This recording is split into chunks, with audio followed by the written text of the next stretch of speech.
So listen, here's what I want to talk about with you. Obviously, with the Liberal Party in disarray, maybe there's an opening.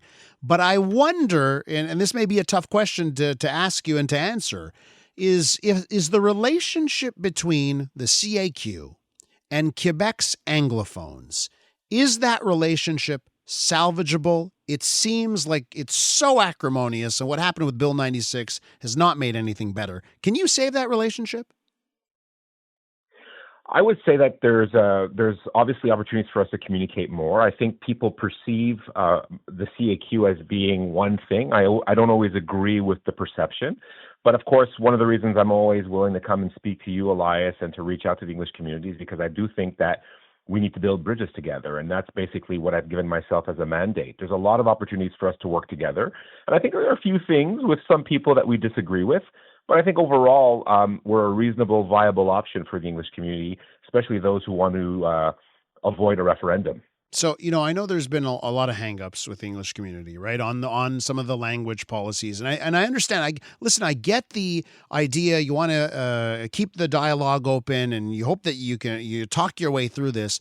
But I think a lot of listeners, they go to policy, they go to legislation, they go to just even little things. I saw a piece out last week in the Gazette about the Santé Quebec website and how it's just not available in English, when of course there's been that promise of health and social services available in English.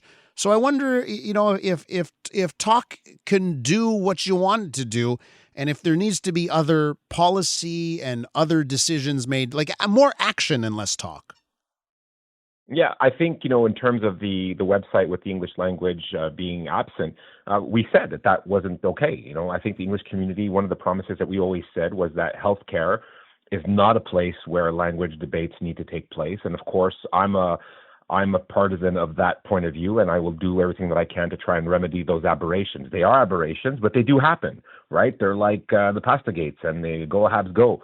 These are irritants that happen, and I get it. It frustrates the community. It makes people feel that we're not focusing on the important stuff. And, I've given myself the mandate to try and alleviate some of those bumps that we see. But I think in a lot of areas in the English community, we share some of the priorities of the English community, whether it be the way that we treat our Jewish community. I think a lot of people in the English community like the CAQ's position on that. I think in the end, in time, some people will agree that what we're doing in terms of secularism was the right thing to do in order to make sure that we can all live together and be together. I think what we've done in the economy, Elias, I think that speaks volumes for what the English community wants. We're outperforming all the metrics for the past 7 years on the economy. I don't think we talk enough about that, and I think that directly aligns with what people in the English community want to see. Okay, so we don't agree on everything, but there's good things to do. But let's talk a bit about that. And we heard from the Premier this week. I mean, he was doing a whole lot of year-end interviews. I didn't see any in English, by the way. That may be another way to communicate with Anglos, is have the Premier do some of these interviews in English. But one of the points I heard him making is like, well, it's a little unfair. All the headlines have been about Seclick and Northvolt, and we've actually had a lot more hits than we've had misses. But it certainly, perception is key here. And certainly the perception hasn't been good. The Premier, if you look at his favorability ratings, right, he's not very popular right now. So I have to ask you about how much confidence you have in your leader. I have total confidence that François Legault is the best leader that Quebec can hope for. And you see it in the data, Elias. 25,000 interventions that the Quebec government has made in the economy for $93 billion. Our success rate is 83%. 83%. In the past, between 2012 and 2018, the success rate was 41%. Can I just for the first time? Sorry to cut you off, Chris, because I don't understand what you mean there. So you threw out some numbers. Well, it's 83%, so what are you referring to exactly? Like, try and give me an example here of what you're talking about. Okay, so an example that people talk about: Northvolt. Right? So we've all heard that didn't go well. Of course, there are geopolitical reasons why that didn't go well, but notwithstanding that, that's a miss that we took. But that's one of 25,000 interventions that we've done in Quebec's economy. And for each intervention we have 5 success. For each miss that we have 4 that hit. So 83% of files that we've taken in hand that are over $20 million, we have had success with them. That contrasts with what the PQ and the Liberals did between 2012 and 2018, where only 41% were hits. So not only are we doing twice as good as our predecessors, we've also increased the number of interventions that we have. The result of that, for the listeners that are hearing us today, is that we have for the first time beaten the Ontario in terms of our economy. We are growing faster than they are. Average salaries in Quebec are higher, are increasing higher than they are in the rest of Canada. And per capita, people here in Quebec are doing better than they were and than people in Canada are doing. So overall, on every metric that matters, we're beating Canada. Now, of course, that doesn't mean that people aren't feeling the blow of inflation, the rising costs. That doesn't mean it's easy for people. What I'm saying is, for the first time in a generation, our economy is outperforming Canada. And so, yeah, there's Northvolts, but there are also 25,000 interventions where we've had a deep impact, and that resulted in $93 billion worth of impact on our economy. So, I think what the Premier is trying to say is he'd wish we'd talk about some of the 24,999 other files. But yeah, I could say that Northvolt was a miss, but there are a lot of hits also. So, and like it also goes back to that question of perception, right? Like, and we've seen in other jurisdictions, in other elections, right, where voters, maybe the stats say one thing, but voters don't feel it. So how do you put yourself back on track where voters are feeling positive about your government? Yeah, you're right. I think in our democracies, now I'm the Minister for International Relations, Elias, and no matter where I go in the West, we all have the same problem. Our populations are angry, they're agitated, they're not happy with the status quo. And Western governments have a responsibility to deliver results that are increasingly hard to obtain. People want progress at any cost all the time, and progress is harder and harder to achieve in a world that is more dangerous, that is more fractured, and that has superpowers that are less well-intentioned than they have historically been.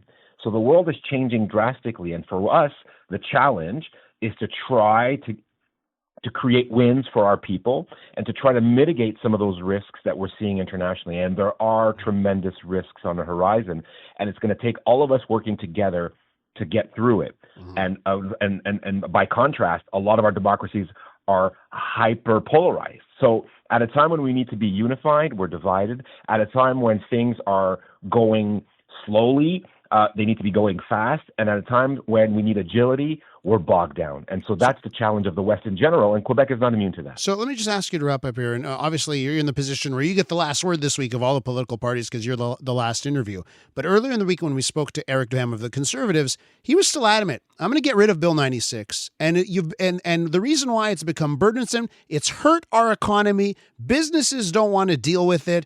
And he was pretty tough on that. And he hit that. Of course, that resonates with our listeners here. So what's your counter to that? That, because a lot of people would say, actually, Quebec has continued down the path of red tape and bureaucracy and law, language laws that are hurting their economy and impeding the progress that you speak of. As Minister for the Economy, I ushered in a bill to open up our borders with the rest of Canada.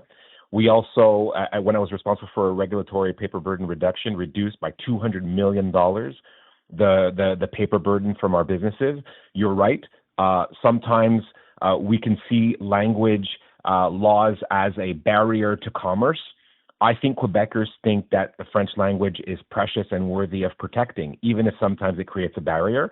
I don't agree with that position that it creates a barrier. I think people love Quebec because of what it makes us special, and one of the things that makes us special is language. And so I don't think it's a burden, or it's something to be mitigated, or something to be divested from. For me, it's important that we remember that what makes us distinct in this country and in this continent is the French language, and I don't think it's a weakness. But then again, protecting it is a challenge every day. Every day we have these big giant media companies, these internet companies that are trying to force an American-centric cultural narrative down our throats. It's putting pressure on minority languages everywhere. I'm now responsible for la francophonie.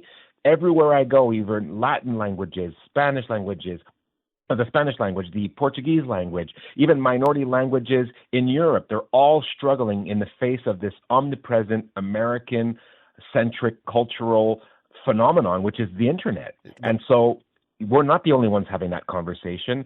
I would tell people to say that French is actually something that makes us special and unique, and I don't think it's a risk. But then again, this is a conversation we've been having since 1977. Intelligent people can disagree, but I should tell people that, people should remember that we are the party that reduced paper burden the most in the last 10 years.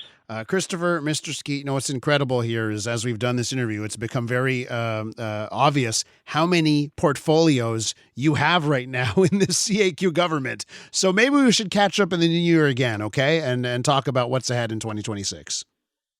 I would love that. And you know what? Let's try to do some phone calls, too. I would love to speak to some of your listeners and give them a sense of where we sit and where we stand in the new year, because we have a lot of challenges. And I can tell you, for having been overseas a lot, we have a lot to talk about. So I'd be more than happy to do that. All right. We'll put that one down. We'll definitely do that in 2026. Have a great day. Thanks so much.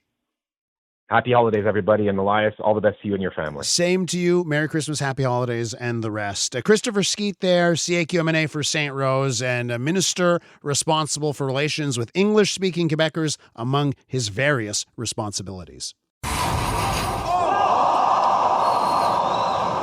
I'm Dylan Playfair. And I'm Tyler Smith. We're putting loneliness in the penalty box by talking to some of our favorite athletes about the importance of friendship. This is Bromance. Bromance is brought to you by Charm Diamond Centers, proudly Canadian-owned and operated. Charm has been part of your love stories and bromances for over 50 years. And you can find Bromance on the iHeartRadio network or wherever you get your podcasts.